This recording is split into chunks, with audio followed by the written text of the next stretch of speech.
Good morning students. Okay, आज हम कुछ नए तरीके से आपको एक्सप्लेनेशन दे रहे हैं इस टॉपिक्स का जो हमने चूज़ किया है ना। हमने जो चूज़ किया है आज वो है आपका विद्युत चुम्बकीय स्पेक्ट्रम या वर्णक्रम किसको बोलते हैं, किसे कितने कैटेगरीज में इसको क्या किया गया है, डिवाइड किया गया है। ठीक है, तो इसको जानने की कोशिश करेंगे हम। ठीक है, तो आज कुछ इस तरीके से अलग तरीके से हमने एक्सप्लेनेशन करने की कोशिश की है। ठीक है, तो उसी को समझना है आप लोगों को। तो सबसे पहले क्वेश्चन कैसे पूछा जाता है एग्ज़ाम में स्पेक्ट्रम पर। तो एग्ज़ाम में इस तरीके से क्वेश्चन पूछा जाता है, विद्युत स्पेक्ट्रम किसे कहते हैं तथा यह कितने प्रकार का होता है या इसका वर्गीकरण लिखिए। ठीक है, तो स्पेक्ट्रम क्या होता है, तो उस चीज़ की डेफिनेशन यहाँ पे दी गई है। तो विभिन्न तरंग धैर्य वाली विद्युत चुम्बकीय तरंगों को उनके तरंग धैर्य के आधार पर जिनके सामान्य गुणधर्म तो एक हो किंतु निजी गुणधर्म भिन्न भिन्न होते हैं, एक क्रम में रखा गया है। इस क्रम को ही क्या बोल दिया उन्होंने, विद्युत चुम्बकीय स्पेक्ट्रम बोला। ठीक है, मतलब क्या हो रहा था, तो विद्युत चुम्बकीय तरंगे जो हो रही थी तो उनके सामान्य गुणधर्म तो एक जैसे है किंतु जो निजी गुणधर्म है वो क्या है, अलग अलग है। तो इसको एक क्रम में रखा गया या एक अरेंजमेंट किया गया। उस अरेंजमेंट को ही क्या बोल दिया उन्होंने, विद्युत चुम्बकीय स्पेक्ट्रम बोल दिया।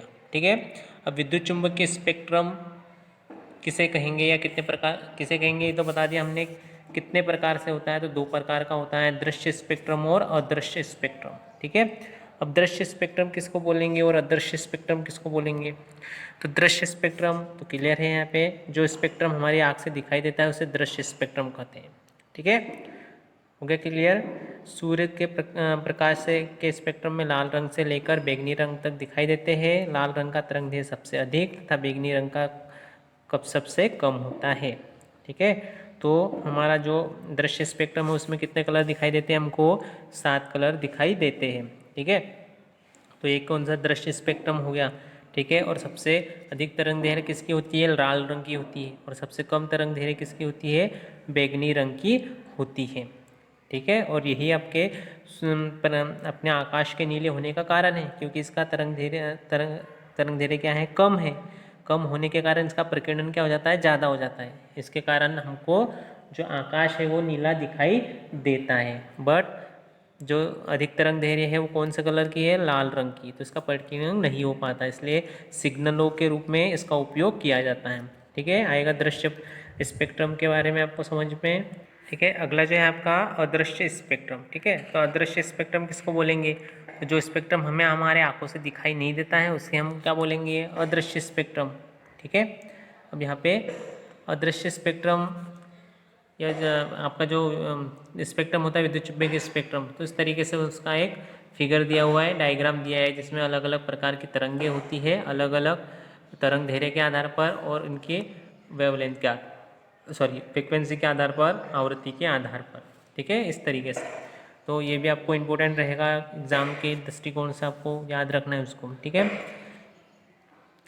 अब विद्युत चुम्बकीय स्पेक्ट्रम को बढ़ते हुए तरंग दैर्घ्य अथवा घटती हुई आवृत्ति के आधार पर मुख्यतः देखो, बढ़ती हुई क्या है यहाँ पे, तरंग दैर्घ्य तथा घटती हुई आवृत्ति के रूप में। तो ये बढ़ती हुई तरंग दैर्घ्य और घटती हुई आवृत्ति के रूप में ये वाला डायग्राम आपको दिया गया है बुक में।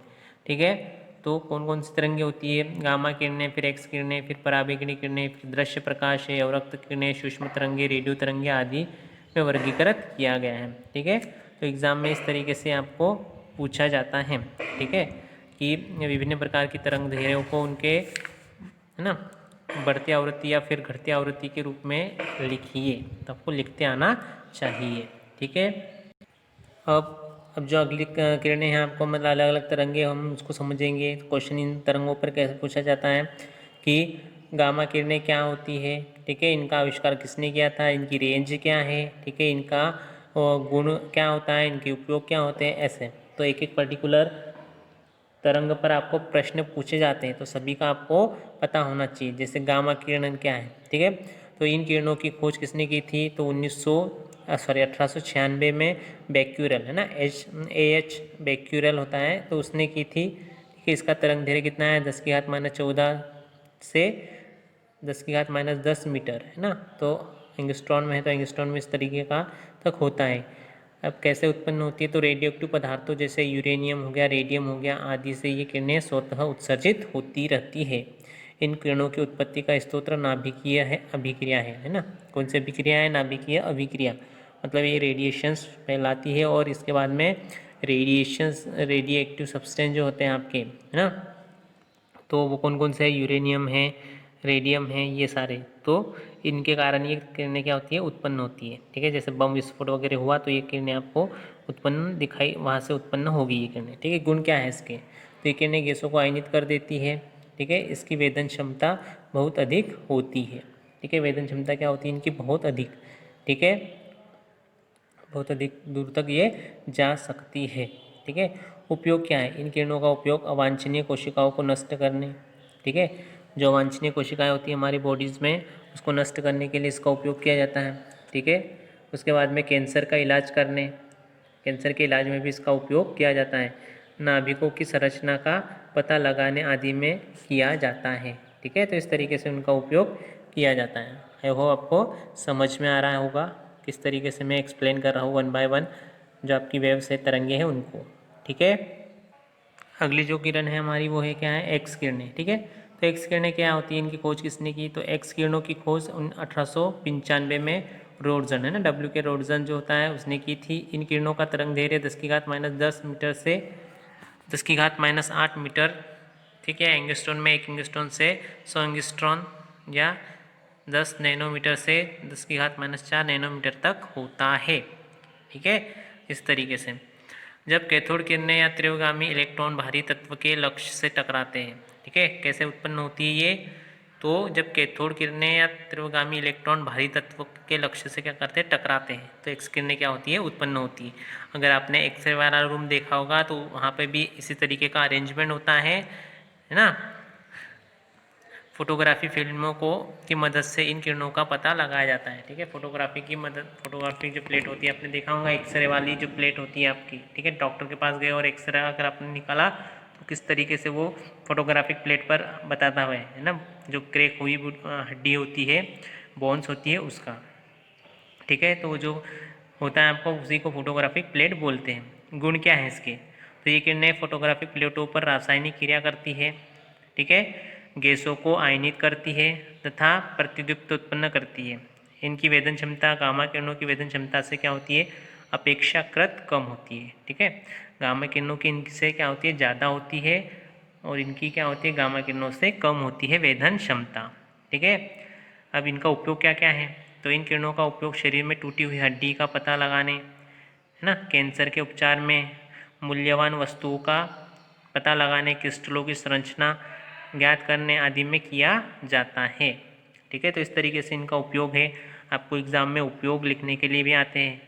ठीक है, कि भाई 2 नंबर के लिए क्वेश्चन पूछा जाएगा इस यूनिट में से, ठीक है, इस चैप्टर में से, कि भाई एक्स किरणों के 2 उपयोग लिखिए।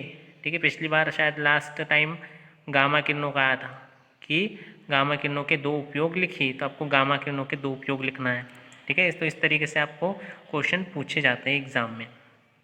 ठीक है, हमारी नेक्स्ट जो किरण है वो है आपकी पराबैंगनी किरणें। ठीक है, पराबैंगनी किरणें क्या होती है? वॉयलेट, अल्ट्रा वायलेट रेस, ठीक है, जिनको इंग्लिश में बोलते हैं। इन किरणों की खोज सन 1801 में JW रिटर ने की थी। ठीक है, किसने की थी? JW Ritter. इनके साइंटिस्ट किसने इसको इन्वेंट किया था उनके नाम भी एग्जाम में पूछे जाते हैं। ठीक है, तो इन किरणों का तरंग दैर्घ्य कितना है? 10⁻8 मीटर से 4 × 10⁻7 मीटर। ठीक है, मतलब एंगस्ट्रॉन में दिया गया है इतना। ठीक है, और ये नैनोमीटर में दिया गया है। ठीक है, तो इस तरीके से याद रखना है आपको पराबैंगनिक किरणें। ठीक है, अब इनके उपयोग और गुण देख। चलिए, गुण क्या है इनके? तो पराबैंगनी किरणें प्रतिदीप्त उत्पन्न करती है। ये किरणें गैसों को आयनित कर देती है। ठीक है, ये रासायनिक परिवर्तन के लिए अत्यंत सक्रिय होती है, मतलब रासायनिक परिवर्तन में इन किरणों की बहुत ज़्यादा आवश्यकता होती है। ठीक है, ये सक्रिय होती है या भाग लेती है, ऐसा भी आप बोल सकते हो। अतः इन्हें क्रियाशील किरणें कहा जाता है। ये किरणें फोटोग्राफिक प्लेट को भी क्या करती है? प्रभावित करती है, प्रकाश विद्युत प्रभाव उत्पन्न करती है। ठीक है, प्रकाश विद्युत प्रभाव भी ये किरणें क्या करती है? उत्पन्न करती है। उपयोग देख लेते हैं इनके क्या क्या उपयोग है। ठीक है, इन किरणों का उपयोग कहाँ किया गया था? तो कीटाणुओं को मारने, हीरे जवाहरातों, ताजे अंडों तथा शुद्ध घी की पहचान आदि करने में इनका उपयोग किया जाता है। ठीक है, इन किरणों का। आई होप आपको समझ में आ रहा होगा किस तरीके से मैं बता रहा हूँ आपको एक एक किरणों के बारे में। ठीक है, चलिए आगे भी इसी तरीके से आपके बुक में दृश्य प्रकाश है ना, विजिबल लाइट्स जो रहे उसको दिया है।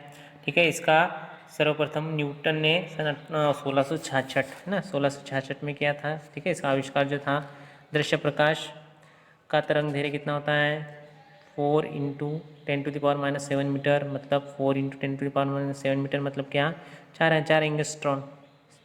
समझ में आया, एंगस्ट्रॉन में कैसे बदलेंगे, एक एंगस्ट्रॉन मतलब कितना होता है 10⁻⁻10 मीटर ना, एक एंगस्ट्रॉन एक एंगस्ट्रॉन की वैल्यूज कितनी होती है। ठीक है, तो वो आपको बताना है, एक एंगस्ट्रॉन मतलब 10⁻10 मीटर। ठीक है, तो बताएंगे आप। उसके बाद में 7.8 ना, 7.8 × 10⁻⁻ कितना होता है -7, तो उसको भी आपको बताना है कि कितना होगा एंगस्ट्रॉन में। नैनोमीटर में दिया है तो नैनोमीटर में।